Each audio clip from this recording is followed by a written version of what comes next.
Okay, I'm just going to ad-lib this. I'm not going to use every word for word on the scripture, but it's just the basic understanding that I received, okay? And just praise and blame are all the same. All right, so what I'm going to tell you is in the beginning was darkness and void. Okay, and there was God. Can't give God a shape, but we're just going to do this. God. Have you ever considered why there was darkness and void?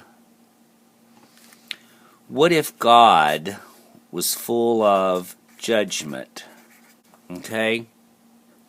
And in that judgment, it had led to darkness and void.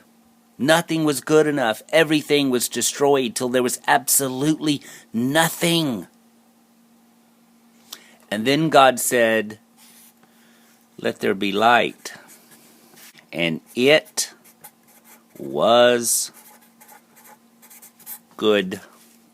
Okay, what I'm going to say is that light is unconditional love. And he knew that judgment would lead to darkness and void.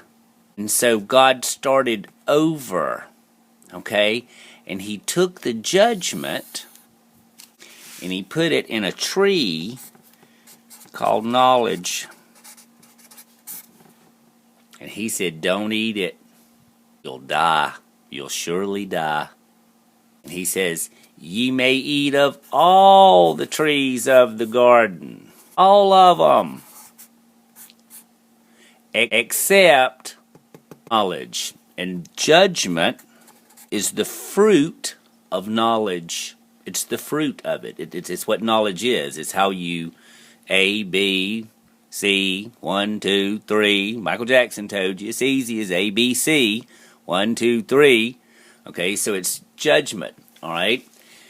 Now, you see, there was no such thing as good and evil. It was only good. Everything.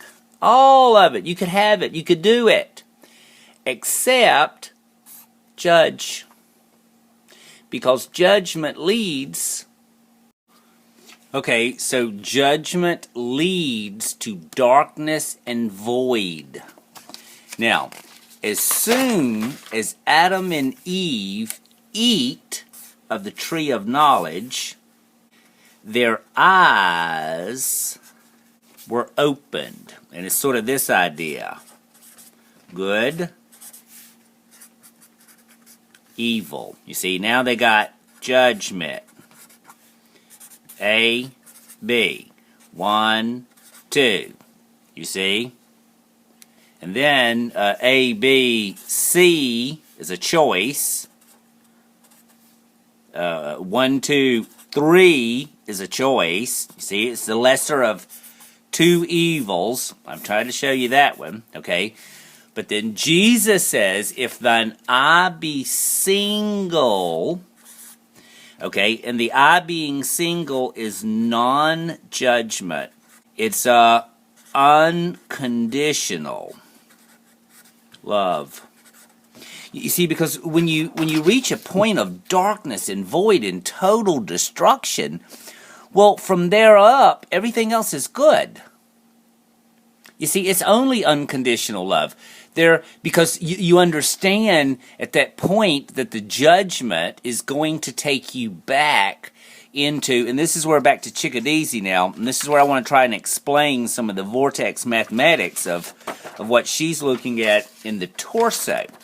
Okay, and this is where, for years now, and I've shown this, and I've tried to explain this little piece right here, this is the Merkabah. Okay, and to try and explain where Chickadeezy was talking about, this piece here, the black, symbolizes the black hole. Okay, but this black hole is three pieces. It's black, and it's attached to the yellow, the maroon, and the blue.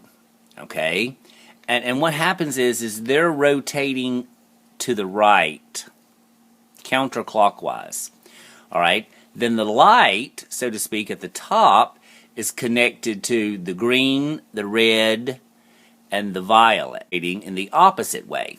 And in that, this is the torso is from what Chickadee, and some people won't know what we're talking about here.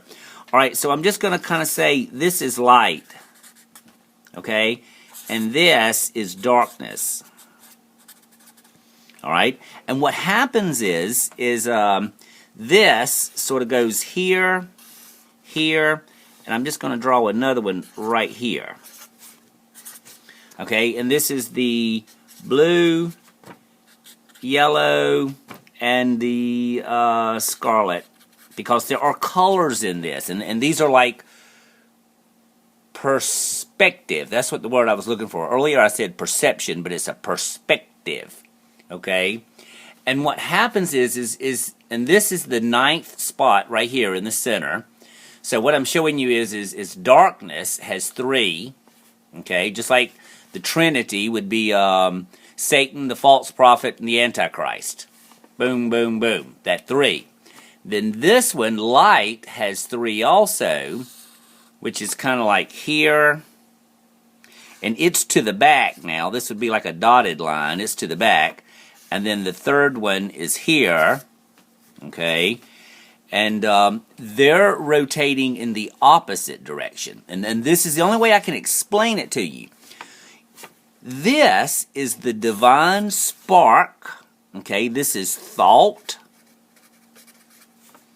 imagination, mind. This is consciousness. I mean, whatever synonym you want to use for this, it's that energy. It's your soul. It's your spark.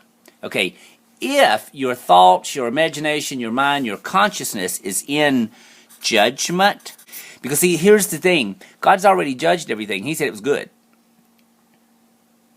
You could never create anything that was not already within the creation of God. So how can anything be counter good or evil or bad or whatever you want to call it? Okay? It's because you're in. Now, if this is overcome, okay, now this is where we would call Satan, okay, and I'm just going to kind of say ego,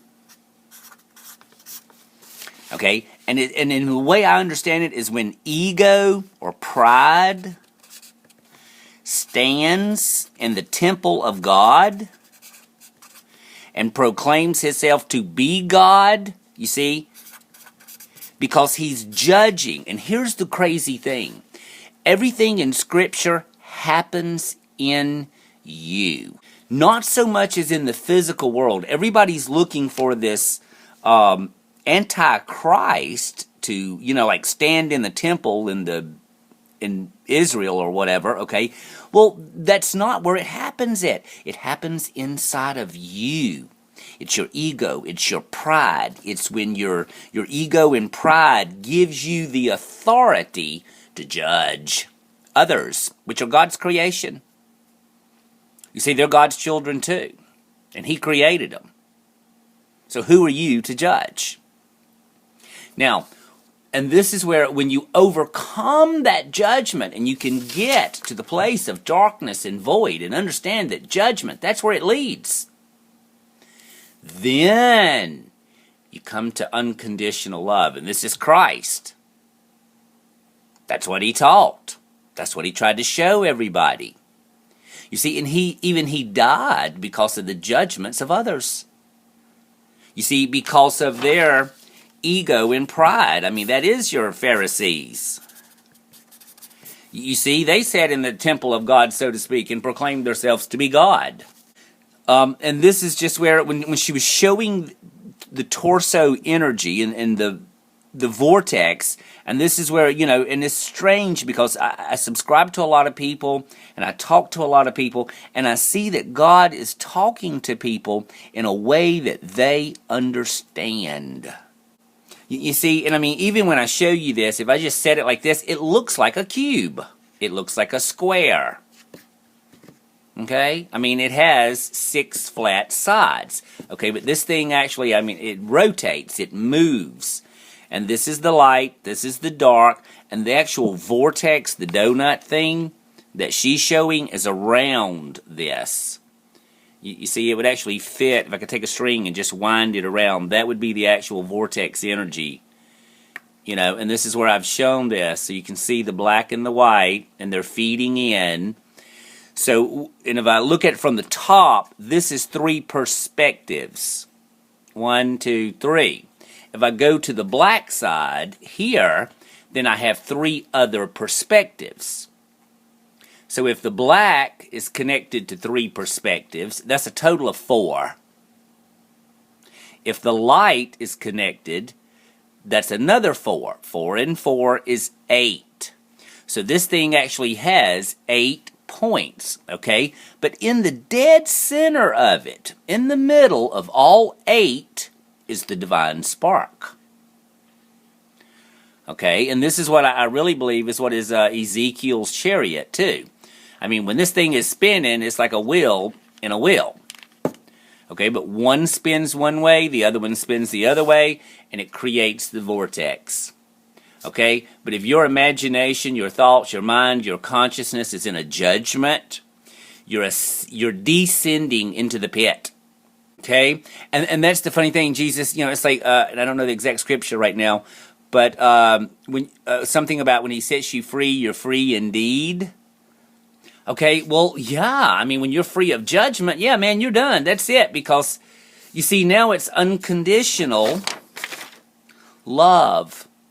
And to me, this is only my understandings, okay? And I mean, to me, it's like everybody fights over the Bible and the scriptures and all of these other religions, but it's like they've missed the very beginning of the movie or the story, okay? And in the beginning was darkness and void, okay? That is the end, okay? It's the end of the darkness and the void, but it's the beginning of unconditional love and acceptance of all of God's creation. So, take it easy. If you actually had, you know, if you're looking at that vortex, I'm just going to show like this, you're looking at it from like one perspective. So you're seeing the star and the star. Okay, but if you went around to another perspective, and we'll just say the green one here is another perspective, you'd find 2 more stars. That's 4. Then if you go around to this perspective, you'd find 2 more stars. That's 6. Then if we went to this perspective, you'd find 2 stars. That's 8. Then if you go to the yellow, you'll find the 2 stars. That's 10. Then if you go to this perspective, then you would find 2 more stars, and that's the 12 stars. And the only way I can explain it. Okay, but I'm telling y'all, it's overcoming of the ego and the pride, because see, this world teaches us you gotta choose 2 of lesser evils, okay? Good, you know, okay, this is good and that's evil. Well, but then see, you talk to a whole nother person and they got a completely different set of rules. And that's what religions do. All religions teach sets of judgments. Okay, but they really, you don't get a whole lot of that unconditional love part. They don't really teach that. And that's where, you know, people are bound up. You see, because see, then the ego and the pride is even more inflated, because now, boy, you go to church and you there every Sunday and you know exactly what's good and what's evil. Okay, but if you go back and look, everything that God created, and you can't create nothing that God ain't already created. Everything He created, He said was good. So love it unconditionally.